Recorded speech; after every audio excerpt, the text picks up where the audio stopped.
Denver cash, these songs can make me cry. But no one's really listening in a dive at 10 at night. But it pays okay and it's hard to say no to a little dough. But I'm driving home and I never felt so low. So, Ash and Eric, all the way from Massachusetts, That's right. uh, Worcester, right? Yeah. Is that how you Worcester. pronounce it? I had a Hmm. friend who lived in Worcester, actually. That's how I know how to pronounce it instead of saying Worcester or something like that. Yes. Foul mistake in our parts. Yeah. So, tell me about yourselves. Are you both from Worcester? I grew up in this area. I grew up right outside of the city of Worcester in one of the neighboring suburbs. And I moved to this city in 2008. So for me, I've been living here since then. And I am from Southern Connecticut, so New Haven area. And I came to Worcester 13, 14 years ago for college. And then I met Eric at the end of college and just stayed. Fantastic. And you guys, first of all, let me just say this. I've been looking at some of your information, and recently you were nominated for the American Band of the Year in the New England Music Awards and the Americana Artist of the Year in the Boston Music Awards. So that's quite an honor, actually.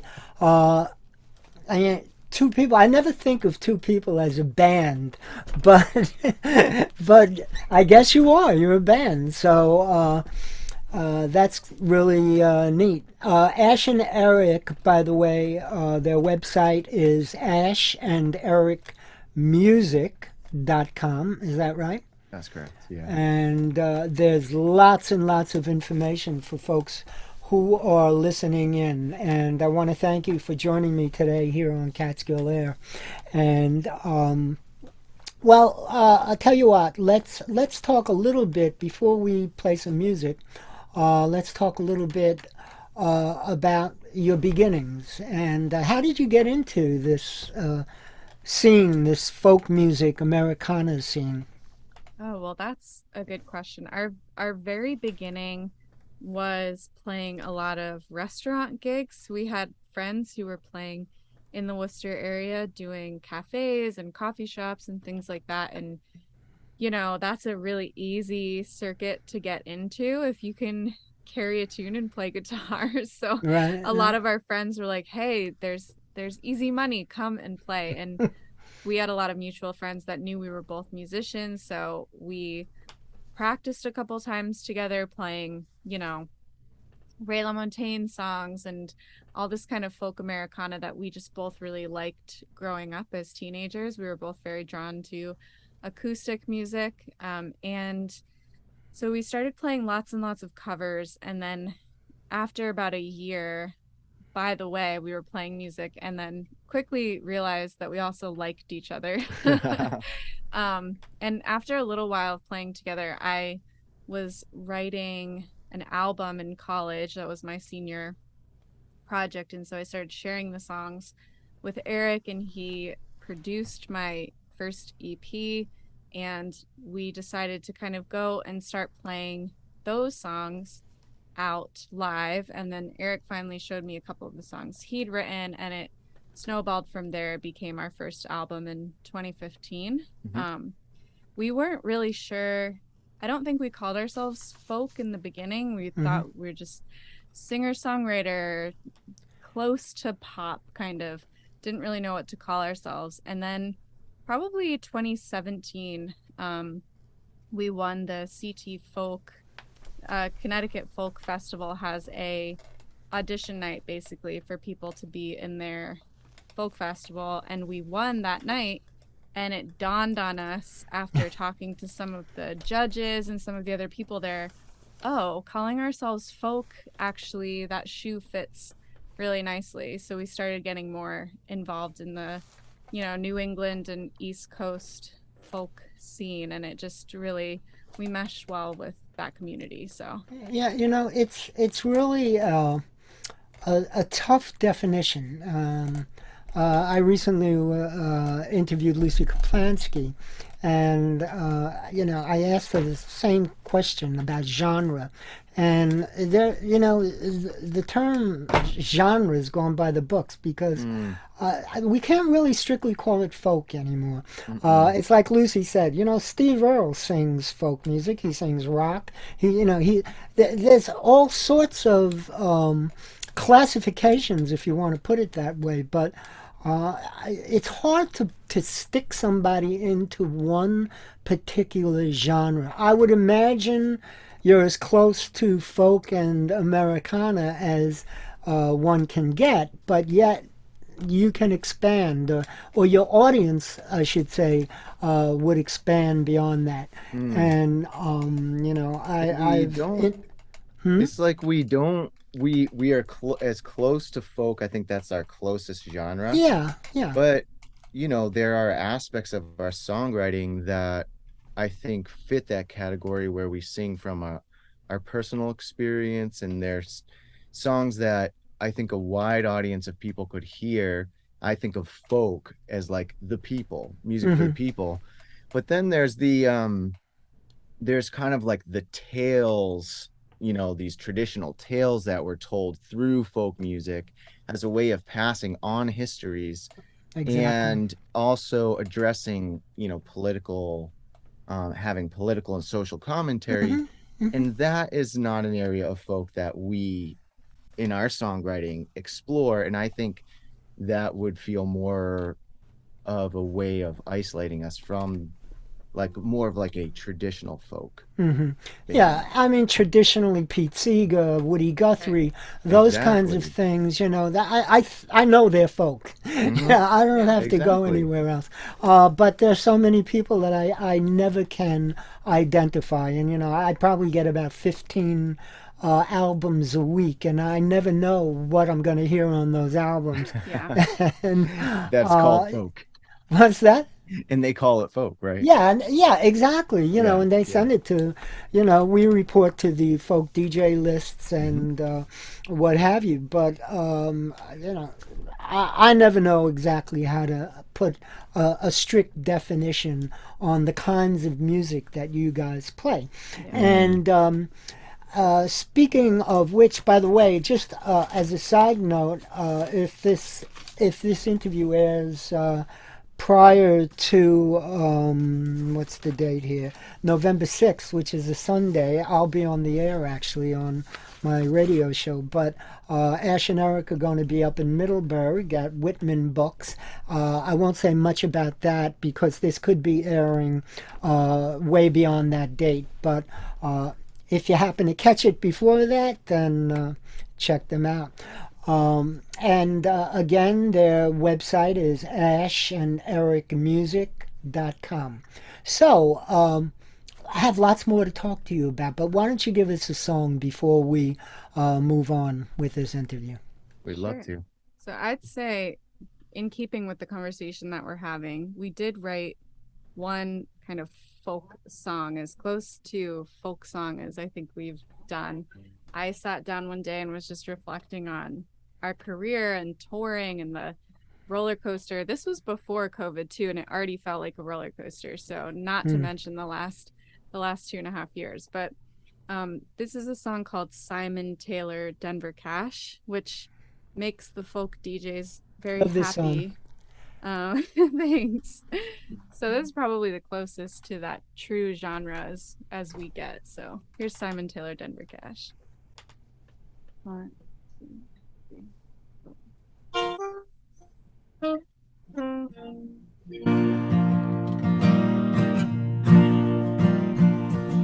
The first time I heard Graceland, my heart fell on the floor. It stole my breath and it shook me to the core. Now every Friday night I'll play it in another crowded bar. 'Cause I think we all need grace, no matter how drunk we are.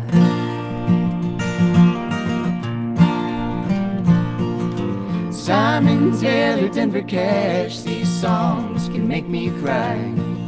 But no one's really listening, and I dive at 10 at night. But it pays okay, and it's hard to say no to a little dough. But I'm driving home, and I never felt so low. 'Cause some nights you sing for no one in the corner of a bar, and some nights you sing for hundreds who all know who you are. It can be hollow as a raindrop, or it can thunder and it can fail, and applause can even pay a couple bills. The first time that they cheered for me, my heart went to the sky. I never knew there was a drug that could get me this high. So I've been working hard for hits of it since I was 13. But no one ever taught me how to wing. Tonight we played in Boston in this legendary place. There's a picture of Joni Mitchell from the 70s backstage, and we sold out every seat in there. We played a perfect show. Still I'm driving home, and I never felt so low. 'Cause some nights you sing for no one in the corner of a bar, and some nights you sing for hundreds who all know who you are. Man, it can heat you up like whiskey and go straight to your head. But applause, it cannot warm your bed.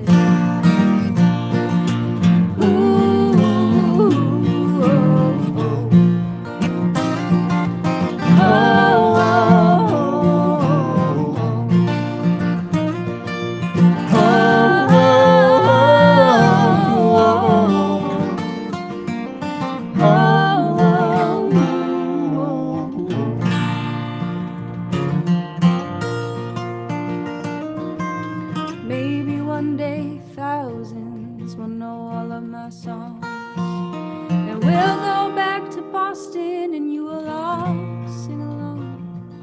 Or maybe I'll have children and I'll write them lullabies. Either way, I'll do this till I die. Maine to Carolina, through sunny fields and snow, driving home on Christmas Eve all the way from Buffalo. Oh, if you asked me if I would, I think that I'd do it all the same. 'Cause if you don't know how to give, well then you don't know how to gain. And some nights you sing for no one in the corner of a bar, and some nights you sing for hundreds who all know who you are. And I just drove 1,000,000 miles and I wanna go home. 'Cause applause, it cannot save my soul. This applause, it cannot save my soul.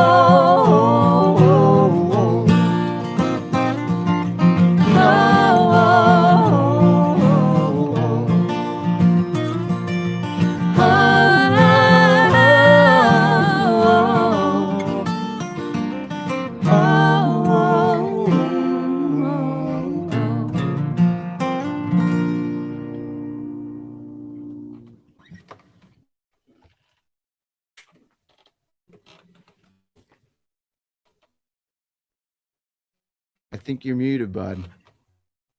Muted. Yeah, it happens. Yeah, I always forget that. I recently interviewed Tom Chapin, and I forgot to hit record the whole thing. I lost everything. So, yeah, Ash and Eric right here on Catskills Air, and you guys have performed with Livingston Taylor, Marcarelli, Vance Gilbert, and No Depression magazine says, and I quote, their writing will leave listeners coming away from many of these songs cleansed. Now, what were they talking about? How are people being cleansed? It's a good question. I think that that's a really powerful statement. All I can speak to, because we're on the writing side of things. So to me, that comes from the listener perspective, right? The Okay. one who gets to receive the song.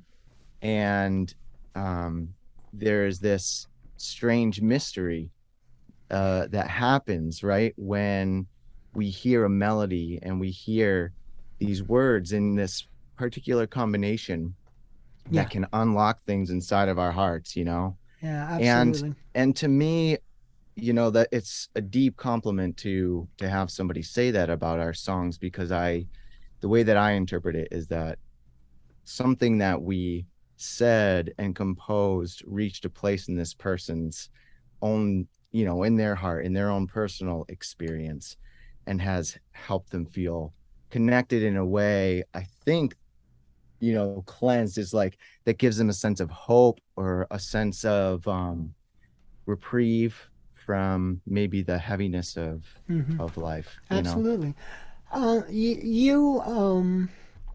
Who does most of the writing? Do you, Ash, or you, Eric? We actually sort of 50-50. We don't write together. Okay. Um, Interesting. we yeah, we've tried, and it's the one area of my life personally that is like, even though we've been married for 8 years, it's like too intimate to let anyone Yeah. in. I totally get you. Yeah. I can't. I've always asked people this. People who've written with other people, others like Saikon. Uh, how do you do that? How do you write Hmm. with someone else when you have your own set of lyrics, what you think goes this way, and you don't want to get into arguments over the lyrics or the music. So Hmm. I agree. I think it's each person has their own way of doing this, and if that's the way you do it, terrific. You, Ash, I was reading that you were reviewed by where is it? One of the women magazines. Guitar And Girl, I think. which one was that? Guitar Girl, maybe? Was No, one. Sounds right it to me. had woman in the name. Oh, okay. I don't know where my notes went, but um, anyway, you were a little taken back by that because you didn't think that you were that good on guitar. Women Guitar or something like that magazine. I can't remember the name, but do you still feel that way? Do you feel inadequate on guitar, being that Eric is the virtuoso on guitar? Um, it's funny because when you asked about songwriting, I was thinking about perfectionism and how perfectionistic I am, and why that would be the problem with me writing songs. I think you have writing with other people. I think you have to be so brave and so okay not being a perfectionist. And then Hmm. you asked a question about some of my perfectionism. I think the issue for me is I was classically trained in voice and classically trained in piano, and I went to school for music, and the guitar was just something that I just play enough to get by, and I play enough to write songs with, and Okay. totally taught myself how to play. So I think when I compare it to the training that I have in other areas, What and if was I that training? yeah, so I studied basically when you go to college for vocal performance for voice, it's pretty much opera training and Ah, music theory and all of that stuff. And that's kind of my area of professional expertise, I suppose. huh. What my degree is, at least. So, I just can't compare. I think I'm okay with what I can do on the guitar. I don't feel motivated enough to get better at the guitar, really. I think You're good enough. yeah, I got exactly. it. It's Guitar Girl magazine. Yeah, That's where the review came from. So, yeah. I read that you would, surprised that they would, classify you in that magazine. Um, Tell me, you guys do house concerts, right? Mm-hmm. Tell me about that in case folks want to, hire you guys for a house concert. I know there's a breakdown of it on your website, and Yeah. so I urge anyone to go to your website to find out more about it. But just give a quick overview of it for the folks that are watching. A house concert is an alternative style of venue. We have always found ourselves from as we moved beyond the bar gig, we realized that the style venue that we really appreciate is a listening room. And a lot of folk and singer-songwriter music happens in listening rooms. And in general, the listening rooms are not always as formal venues necessarily large spaces. They're designed to be intimate, and the focus is on the songwriting, the performance, and the storytelling. And people have taken that model into their houses. And so when we do a house concert, we work with the host, and they will present a concert, usually in their living room, but we've done them in backyards, um, and in garages during COVID with the garage doors open. Mhm. And, it's folks invite their community, their friends for what turns into a really unique and special, a memorable night of music, Oh yeah. and oftentimes food and drink as well. Yeah, so if anyone wants to check that out, Ash and Eric's website has lots of information. They also have a store there where you can purchase lots of different products. Um, and I read that you guys donate 10% of your earnings to Americana Highways. Is that what? Well, right now it's AmeriCares, which they were helping with hurricane relief and with Okay. also in Ukraine, I believe. So every month we try to choose a different nonprofit organization, which came from COVID. We were doing online concerts during COVID and donating 50% in the beginning. And it's something we've always done, is given 10% somewhere, but it just feels good, and it's a good reminder spiritually that money is not your own, and it's a good like spiritual practice to give part away, to just remember like not to hoard all of your I don't want to use the word blessings, but Earnings. money comes and money goes, so it's Yeah. good to remember, it's not yours, and give it away. So we Pay it choose forward. somebody different. Yeah. Yeah, we choose someone different every month. We were really busy in September and October, so we are giving to AmeriCares both months, and then probably the end of the year we'll do a food pantry here in Worcester, because Great. holiday Oh, time. great. Yeah, Really nice. You got another song for us? Of course. sure. Why don't we play In My Head? Whatever time you're watching this, we have a new music video coming out on November 8th. So if you've seen this and it's after November 8th, you can go on YouTube and watch it. This song is called In My Head.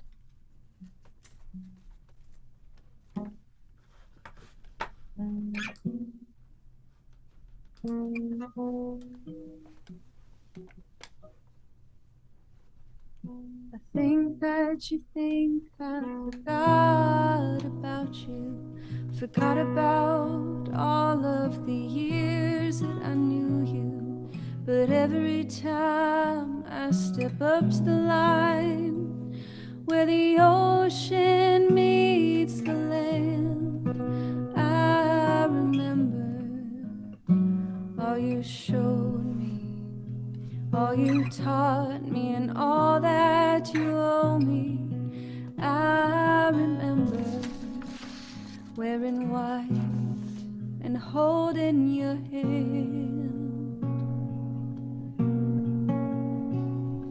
I think that you think I don't think about you, that I never wonder what you have been up to.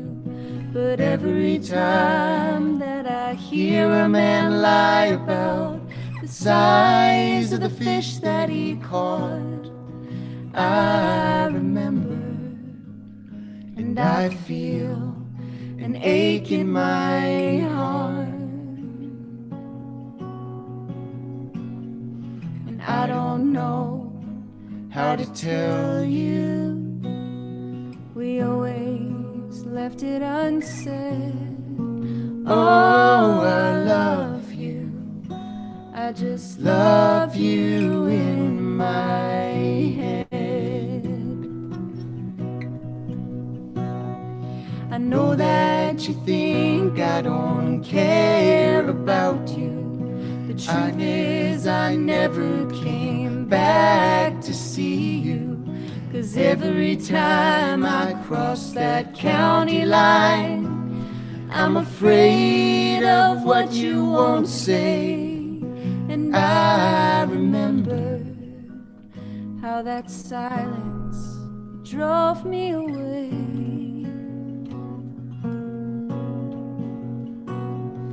And I don't know how to tell you, we always left it unsaid.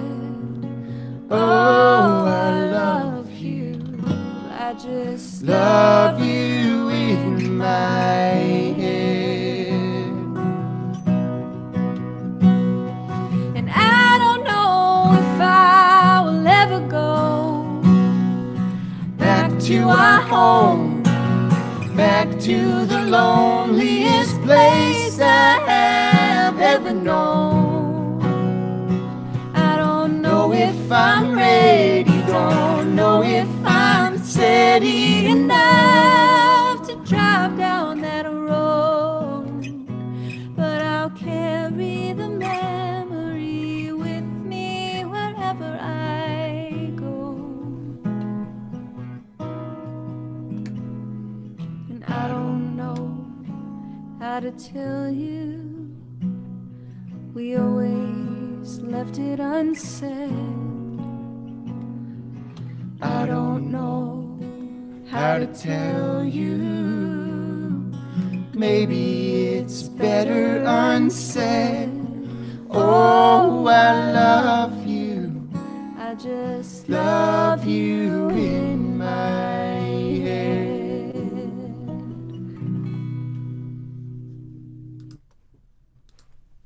Absolutely beautiful, and as you said, this is going to be a new video coming out on November 8th. Yes. And that's great. But lastly, how do people get your albums if they'd like to buy them? What's the best way to buy them? The best way that puts the most dollars in our pocket Absolutely. is through Bandcamp, Okay. which is on our website. If you go to store, it'll bring you to Bandcamp, and Bandcamp's amazing, and it's the best way for you to make sure that when you're purchasing an album, either digitally or physically, that the vast majority of that money comes into our pocket. Of course, good. you may stream the album anywhere you like streaming.